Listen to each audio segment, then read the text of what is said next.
For Edgar Cayce, death was never an end, but a sacred beginning. He often described the very moment of dying not as terror, not as agony, but as a release, a quiet surrender when the body breathes its final breath and the heart falls silent. At that instant, the soul loosens from its earthly bonds, rising gently as though freed from the weight of gravity itself. Cayce insisted that there is no true pain in death. Instead, the spirit feels a lifting, a sense of expansion, as if it had always been far greater than the fragile body it once inhabited. In those first seconds, the soul often sees its own body lying below, lifeless, still, and yet strangely foreign. What was once me becomes simply a shell, while the real I continues onward, fully conscious. But this passage is not solitary. According to Cayce, luminous beings appear almost immediately, guides, angels, or loved ones who have gone before. They do not startle, but comfort. Their presence radiates reassurance: you are safe, you are not alone. Many souls hear soft tones, music like distant choirs, or feel warmth that seems to embrace every fiber of their being.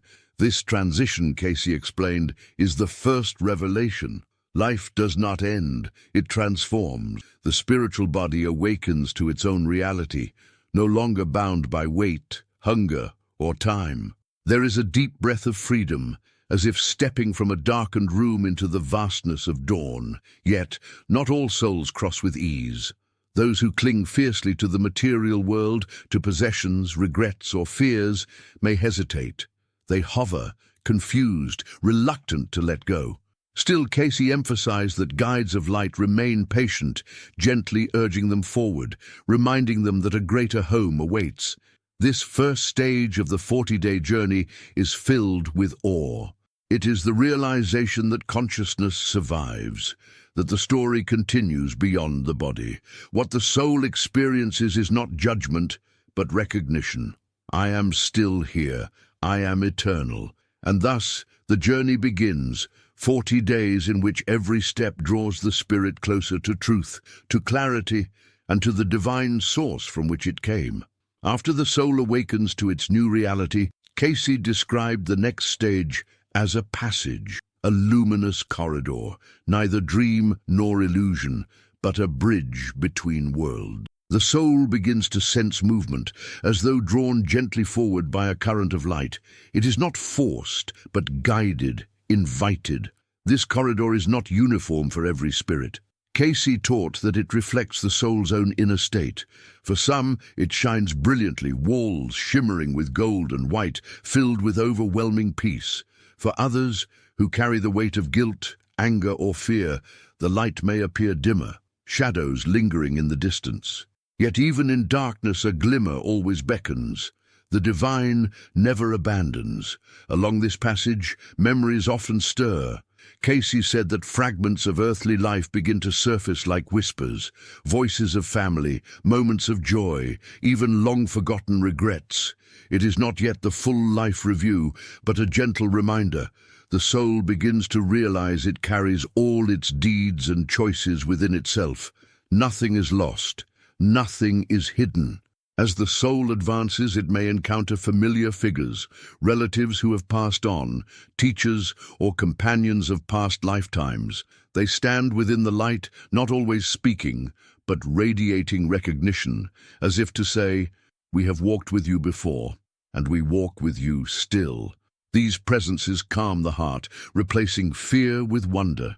Cayce emphasized that time in this state does not flow as on earth. What may seem like hours could be moments, and what feels like a second could be eternity. The corridor is less a place than a transition of awareness, a preparation for what comes next, the deeper unveiling of truth. The soul moves onward, and the light intensifies. For some, it feels like walking into the arms of God. For others, it is like standing before a vast ocean, limitless and alive. The further the spirit goes, the less it longs for the world it left behind.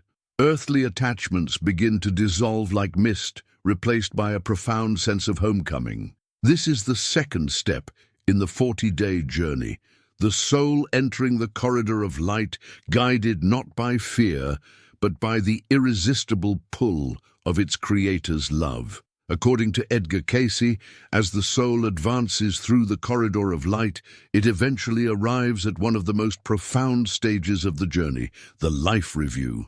This is not a courtroom, nor a trial with judges and accusations. Instead, it is an unveiling. The soul is shown the tapestry of its own existence, thread by thread, with perfect clarity. The review does not come as words spoken aloud, but as a total immersion.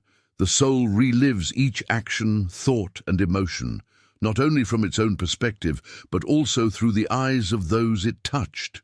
Every act of kindness is felt again, every harsh word experienced through the pain it caused another.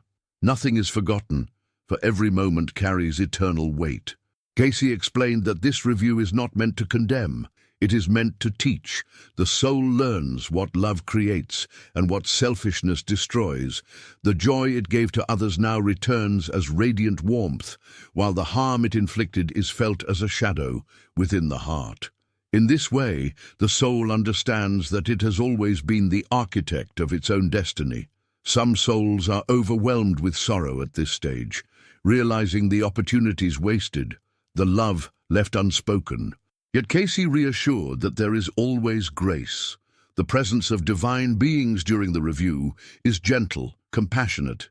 They do not scold, but comfort, whispering, "You can grow, you can learn, you are not lost."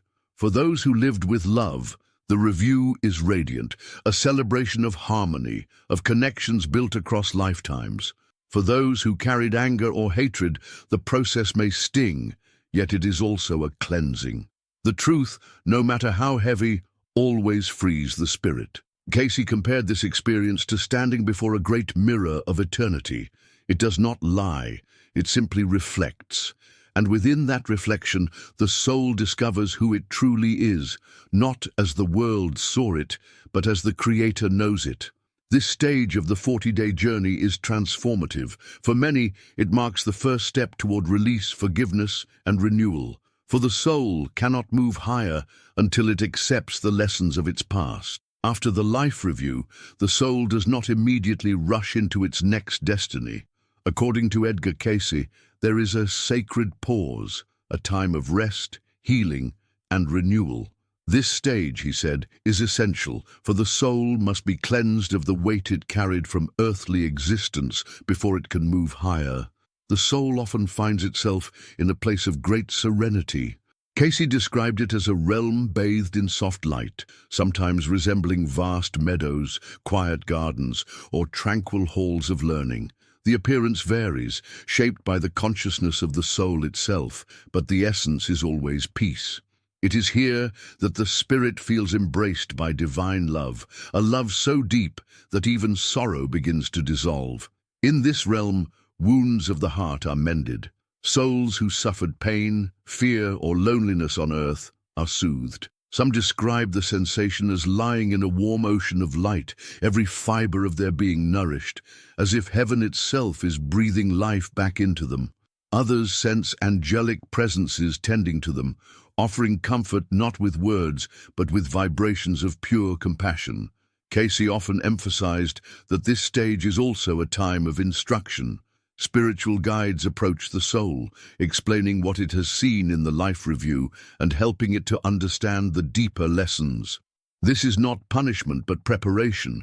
The soul is encouraged to see patterns, to recognize how its choices connected with eternal law, the law of love, of cause and effect. Here, too, the soul is reminded of its eternal nature. Death was only a doorway, and beyond it lies infinite possibility. No matter how many mistakes were made, no matter how heavy the burden once felt, the soul begins to sense the truth. I am more than my past. I am becoming. This realm of rest is not meant to hold the soul forever. It is a pause, a gentle interlude, allowing the spirit to regain balance before moving forward into greater planes of awareness. Cayce compared it to sleep after a long day, not an end, but a renewal before the next dawn. Thus, in the unfolding of the 40 days, the soul finds its strength again, ready for what lies ahead. Once the soul has rested and regained its strength, Cayce described a profound moment of reunion, the meeting of souls. Here, the spirit is not alone. Instead, it is drawn into communion with others, loved ones, ancestors and companions from both the present life and lives long past. This stage often begins with recognition. A familiar presence appears within the light, perhaps a parent, a child, or a dear friend who had crossed before. The reunion is overwhelming in its tenderness. There are no words needed, for communication is instantaneous, heart to heart, spirit to spirit. The joy is pure, beyond earthly description, like rivers of love flowing in both directions. But Cayce taught that these reunions are not only for comfort, they are also for understanding. The soul begins to see how lives intertwine, how bonds stretch across centuries, weaving patterns too vast to grasp on earth. A sibling from this lifetime may have been a parent in another. A friend could have once been a rival. Now reconciled through the lessons of love, the soul awakens to the truth that no encounter was ever accidental. Every relationship carried purpose. In this meeting, there is also reconciliation. Cayce explained that souls who once clashed on earth may meet again in this higher realm, no longer bound by resentment. Here, truth dissolves anger, and forgiveness flows naturally as each spirit sees the other in the light of eternity. Sometimes, beyond family and friends, great teachers or guides appear, souls more advanced, radiating wisdom and compassion. They come not to judge, but to encourage, to remind the traveler of its eternal origin and destiny. Their very presence awakens longing for the divine, a pull upward toward greater realms of consciousness. This meeting is both celebration and preparation. The soul feels embraced, part of a vast spiritual family stretching across time. It learns that death did not sever bonds of love. It only transformed them. Every act of love is eternal, carried beyond the grave. For Cayce, this was one of the most beautiful stages of the 40-day journey, the soul realizing it is never alone, but forever connected in a web of spirit and love. As the 40 days draw to their close, Cayce described a final threshold, the soul's crossing into higher realms of consciousness. This is not a single moment, but a gradual rising, like the slow unveiling of dawn after a long night. Having been awakened, reviewed, healed, and reunited, the spirit now prepares to take its next step in eternity. At this stage, the soul feels a pull upward, not forced, but irresistible, like a magnet drawing it toward its true home. The light grows brighter, more radiant than before, and the presence of the divine becomes undeniable. It is not merely seen, but felt everywhere, as though the entire fabric of reality vibrates with the heartbeat of God. Cayce often explained that here the soul receives its direction for what comes next. For some, this means ascending into higher planes of learning and service in the spiritual world. For others, it may mean preparing for another incarnation on earth to finish lessons not yet mastered. The decision is not arbitrary. It is guided by divine law and by the soul's own growth. Nothing is imposed. The spirit itself longs to fulfill what it was created for.